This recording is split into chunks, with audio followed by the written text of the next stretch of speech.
하나님 말씀 함께 보겠습니다. 구약성경 사무엘상 21장입니다. 제가 가진 성경 445쪽입니다. 우리 다 같이 말씀을 읽도록 하겠습니다. 시작. 다윗이 노베 가서 제사장 아히멜렉에게 이르니 아히멜렉이 떨며 다윗을 영접하여 그에게 이르되 어찌하여 내가 홀로 있고 함께하는 자가 아무도 없느냐 하니 다윗이 제사장 아히멜렉에게 이르되 왕이 내게 이를 명령하고 이르시기를 내가 너를 보내는 것과 내게 명령한 일은 아무것도 사람에게 알리지 말라 하시기로 내가 나의 소년들을 이러이러한 곳으로 오라고 말하였나이다. 이제 당신의 수중에 무엇이 있나이까?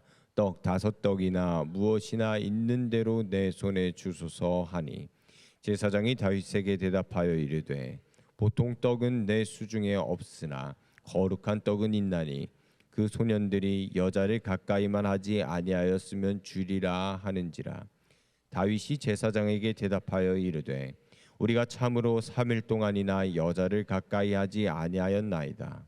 내가 떠난 길이 보통 여행이라도 소년들의 그릇이 성결하겠거늘 하물며 오늘 그들의 그릇이 성결하지 아니하겠나이까 하매 제사장이 그 거룩한 떡을 주었으니 거기는 진설병 곧 여호와 앞에서 물려낸 떡밖에 없었음이라.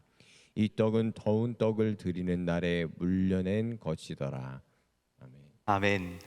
할렐루야. 할렐루야. 명절의 한가운데 또 우리는 오늘 거룩한 성일이자 10월 1일 한 달의 시작의 날을 맞이했습니다.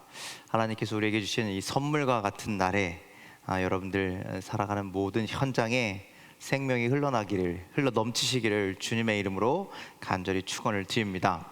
그래서 여러분들의 삶이, 여러분들의 가정이, 여러분들의 직장이, 여러분들이 관계된 모든 것이 살아나는 은혜가, 생명의 은혜가 넘치시기를 주님의 이름으로 간절히 축원을 드립니다.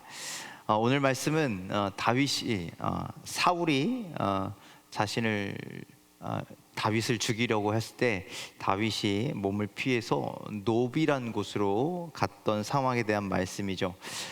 다윗은 하나님께 기름 부음 받은 사무엘을 통해서 기름 부음을 받았지만 현실은 도망자, 죽을 고비를 넘기며 도망자의 신세로 전락해 버렸습니다. 노비라는 곳은 성막이 있던 곳입니다. 그래서 그곳에 있는 제사장들은 다윗이 사무엘에게 기름 부음 받았는지도 다 알고 왕으로 준비된 자라는 것도 알고, 아마 다윗은 그래서 그곳이 안전하다라는 생각으로 아마 도망의 첫 길을 그곳으로 택했는지 모르겠습니다. 하지만 다윗은요, 그럼에도 불구하고 여전히 마음속에 두려운 마음이 있는 것이죠. 왜 그러냐면 제사장이 어떻게 여기까지 혼자 왔습니까? 라고 물어보니까 내가 지금 사울왕의 비밀 명령을 수행하느냐고 사람들을 데리고 오지 않고 조용히 혼자 다니는 겁니다. 이렇게 이야기합니다. 또 뒤에 보면은 급히 나오느냐고 내가 무기도 못 가지고 나왔습니다. 막 이렇게 얘기하는 것을 봐서는 요 무기가 있느냐 나에게 달라 막 그렇게 요구하는 것을 봐서는 다윗이 두려운 상황 앞에 여전히 하나님이 아니라 사람을 두려워하고 하나님이 아니라 칼과 창을 의지하려는 그런, 어떻게 보면 두려운 마음속의 연약함, 그런 것들을 보여주고 있습니다. 이런 상황 속에서 오늘 우리가 묵상하고 싶은 말씀은 6절에 있는 말씀입니다. 우리 함께 6절에 있는 말씀 읽도록 하겠습니다. 시작. 제사장이 그 거룩한 떡을 주었으니 거기는 진설병 곧 여호와 앞에서 물려낸 떡밖에 없었음이라. 이 떡은 더운 떡을 드리는 날에 물려낸 것이더라. 자, 다윗은 사울에게서 급하게 도망 나오느냐고 먹을 것조차 챙기지 못한 상황인 것이죠. 그래서 다윗은 제사장들에게 여기 아비멜렉에게 먹을 것을 요청하자 제사장은 성소에 있는 진설병을 다윗에게 주게 됩니다. 이 진설병이라는 것은 무엇이냐? 성막 안에 성소와 지성소가 있는데 성소 안에 그 12지파를 상징하는 떡을 이렇게 항상 이렇게 제물로 하나님께 드리는 양식으로 이렇게 가져다 놓는 거예요. 그래서 그것이 기간이 지나면 교체하게 되는데 그 떡을 교체할 때는 이 바치는 떡이 아니라 나온 떡, 식은 떡을 교체할 때는 그 떡을 제사장만이 먹게 되어 있습니다. 그러니까 누가 배고프다고 이 떡 좀 주세요라고 함부로 줄 수 있는 것이 아니다라는 것이죠. 예전에 그런 게 있었습니다. 이 앞에 우리 성찬식을 하게 되면 거기에 포도주도 남고 떡도 남고 이렇게 빵도 남고 막 그럴 때가 있잖아요. 그러면 항상 목사님 가정으로, 제가 어렸을 때 저희 집으로 성도님들 그걸 다 싸갖고 막 가져오셨어요. 이거는 목사님만 드시는 거야. 이런 개념으로 진설병이 있었다라는 것이죠. 그러니까 아비멜렉은 아무리 다윗이 배가 고프다 해도 이 떡을 주어서는 안 되는 게 원칙이라는 거예요. 그게 율법이고 규칙이라는 것이죠. 그런데 그 떡을 다윗에게 건네 주었다라는 거예요. 먹으라고 주었다라는 것이죠. 여러분들, 이 아비멜렉의 행동은 잘한 일일까요? 잘못한 일일까요? 만약에 여러분들이 그런 상황이라면 우리는 어떻게 해야 할까요? 율법을 어기는 일인데 그런 것을 행하는 일도 괜찮은 건가요? 예수님은 이에 대해서 이렇게 말씀하셨습니다. 마태복음 12장 3절로 4절 말씀 함께 읽겠습니다. 시작. 예수께서 이르시되 다윗이 자기와 그 함께한 자들이 시장할 때 한 일을 읽지 못하였느냐? 그가 하나님의 전에 들어가서 제사장 외에는 자기나 그 함께한 자들이 먹어서는 안 되는 진설병을 먹지 아니하였느냐? 자, 예수님도 그렇게 말씀하셔요. 제사장 외에는 먹지 않아야 하는 것을 먹었다. 그럼 이것이 잘못된 것이냐? 잘못됐다라고 이야기하는 게 아니죠. 바리새인들이요, 안식일에 예수님의 제자들이 밀을 잘라 먹는 것을 보고 그것을 항변할 때에 예수님께서 이렇게 얘기하시는 겁니다. 너희들은 기억하지 못하느냐? 다윗도 제사장들만 먹어야 하는 진설병을 먹었다. 먹지 말아야 할, 하지 말아야 할 일을 행하더라. 그러니 제자들이 안식일에 이것을 먹는 것이 무엇이 그렇게 중요하겠느냐, 문제가 되겠느냐, 이 이야기를 하는 것이죠. 그러면서 마태복음이 아닌 마가복음의 이 병행 본문을 보면 마가복음 2장 27절 28절에 이렇게 되어 있습니다. 함께 읽겠습니다. 시작. 또 이르시되 안식일이 사람을 위하여 있는 것이요 사람이 안식일을 위하여 있는 것이 아니니 이러므로 인자는 안식일에도 주인이니라. 자, 안식일의 규례와 같이 안식일을 지켜야 되고 율법을 지켜야 되고 하나님이 주신 계명과 율법은 사람을 위한 것이지 사람이 율법을 위해서 있는 것이 아니다라고 그렇게 말씀하시는 거죠. 다시 말하면 하나님이 많은 율법, 규칙, 규례를 제정하시고 그것들을 인간들에게 주라고 하신 것은 너희들이 그것을 지키나 안 지키나 봐서 안 지키면 내가 너희들에게 징계할 거야, 이런 목적으로 주신 것이 아니라는 거예요. 너희들이 이거를 지킬 때 너희들이 생명이 살아날 것이다 라고 하는 의미로 주셨다라는 것이죠. 그 법을 통하여 사람을 좋게 하고 사람을 살리기 위해서 주신 말씀이라는 거예요.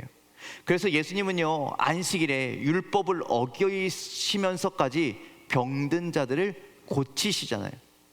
어떤 날 안식일에 손 마른 사람을 고치려고 할 때 바리새인들이 저거 고치면 내가 고발해야지, 율법을 어긴다고 내가 가서 일러야지, 이런 마음으로 이렇게 쳐다보고 있을 때 예수님께서 누가복음 6장 9절에 이렇게 말씀하셨습니다. 우리 성경 말씀 6장 9절 없대요. 제가 읽어드릴게요. 시작. 읽어드릴게요. 예수께서 그들에게 이르시되 내가 너희에게 묻노니 안식일에 선을 행하는 것과 악을 행하는 것과 생명을 구하는 것과 죽이는 것과 어느 것이 더 옳겠냐 하시며 이렇게 말씀하세요. 그러니까 안식일에 지금 생명을 구하는 것이 맞겠느냐, 죽이는 것이 맞겠느냐, 선을 행하는 것이 맞겠느냐, 악을 행하는 것이 맞겠느냐. 즉 안식일에 일하지 않는 것이 율법이고 원칙이고 규칙이지만 우리가 지켜야 할 도리이지만 그것보다 더 중요한 것이 뭐냐? 생명을 살리는 것에 있다라고 그렇게 말씀하시는 것이죠. 여러분들, 모든 원칙보다 중요한 것이 생명을 살리는 것에 있다, 그렇게 주님은 우리에게 말씀하고 계시는 겁니다. 어떤 기준보다 어떤 규칙보다 중요한 것은 바로 생명을 살리는 것입니다.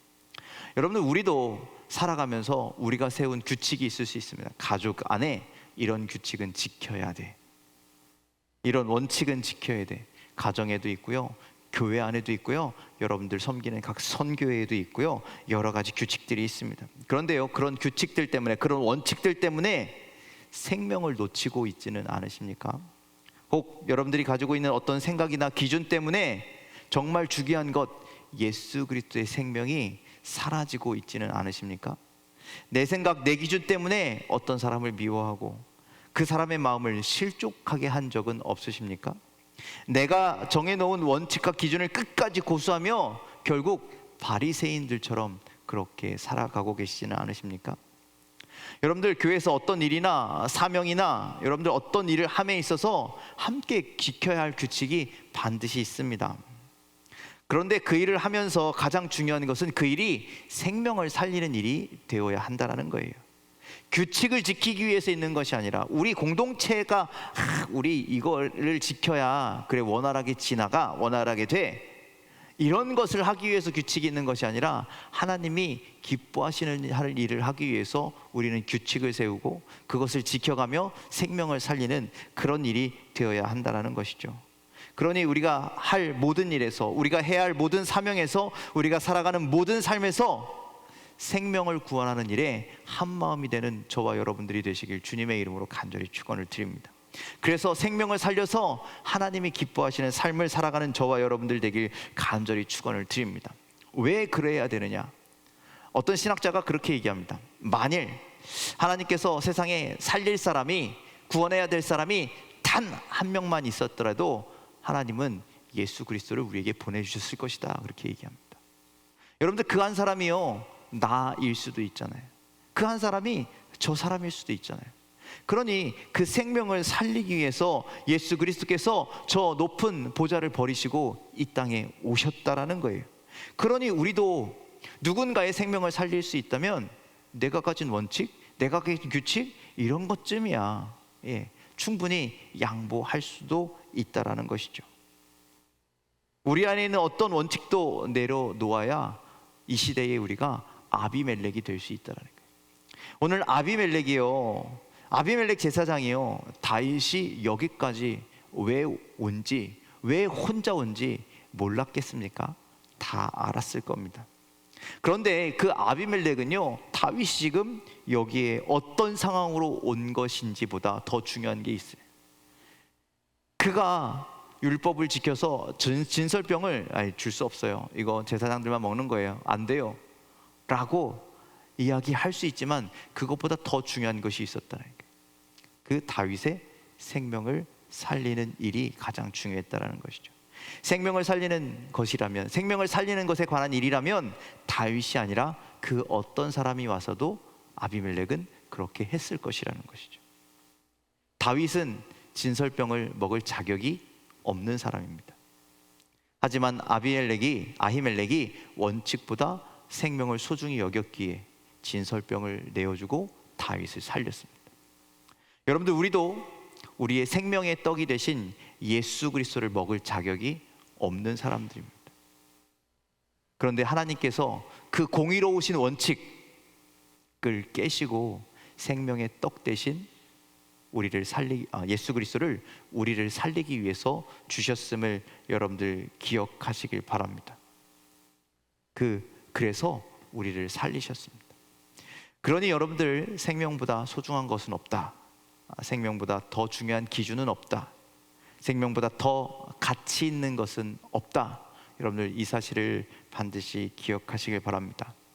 오늘도 수많은 사람들이 세상에서 목적도 없이 자기 유익을 위해 향방 없이 달려가고 있는 이 시대에 여러분들, 우리는 무엇을 위해서 달려가야 되냐? 세상에 수많은 규칙을 세우고 그것을 지키며 살아가는데 우리는 어떤 규칙을 세우며 살아가야 되느냐? 바로 예수 그리스도의 생명만이 생명을 살릴 수 있다라는 마음을 가지고 살아가는 저와 여러분들이 되시길 주님의 이름으로 간절히 축원을 드립니다. 이 시대에 하나님께서 찾으시는 사람이 있다면 그것은 그 어떤 규칙보다 생명을 살리는 것을 소중히 여기는 그런 영적 아히멜렉을 찾고 계십니다.